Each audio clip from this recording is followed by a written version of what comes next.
Eccoci con Alberto Ferrarese. L'ultima volta ci siamo visti all'andata, dove anche là purtroppo per voi avete perso per 3-2, una bellissima partita dove tu avevi fatto numeri super, no? E ti sei quasi ripetuto, perché insomma sei stato l'uomo più diciamo pericoloso della squadra avversaria. Siete andati in vantaggio, ci avete creduto, avete spinto, anche se il Portogallo nel primo tempo insomma aveva fatto la sua, dovevate quasi portarla a casa e insomma cosa è successo che non ci siete riusciti? Non ci siamo riusciti per merito sicuramente del Portogallo. Se è primo con 30 punti alla terza, un motivo ci sarà.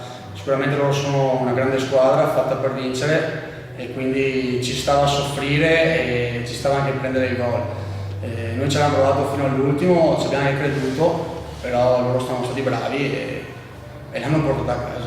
Sì, avete impostato la partita comunque non in difesa, avete subito forse il primo tempo un po' il gioco del Portogallo, ma insomma non avete rinunciato ogni volta che avete avuto l'occasione, specialmente con te, insomma, di metterla dentro. È andata come l'avevate preparata? Sì, l'abbiamo preparata per giocarcela a pari e così è stato, senza difenderci o altro. Abbiamo giocato per provare a vincerla e è andata male, però va bene così, insomma.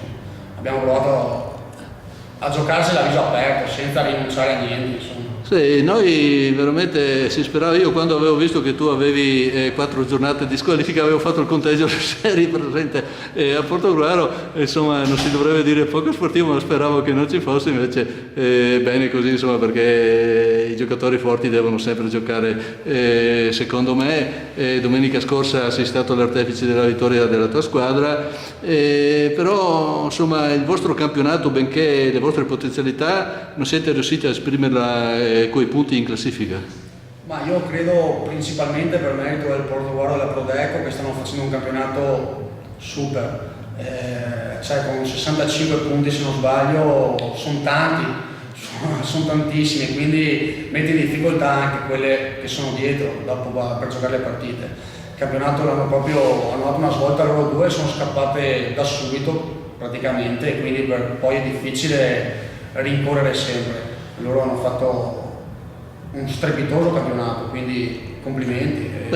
Allora, il Portogallo insieme al Montello, come hai detto tu, insomma, sta facendo corsa a sé, 5 partite alla fine, vedremo come andrà a finire. 90 cosa si aspetta da qua alla fine? Cercherà di far girare i giocatori, cosa vi aspettate? No, noi giochiamo tutte le partite per vincerle, da qui alla fine senza nessun pensiero, insomma siamo in una posizione di classifica abbastanza tranquilla, che però noi vogliamo fare più punti possibili da qui a fine campionato, cercare di raggiungere il più possibile, di fare più punti possibili, insomma.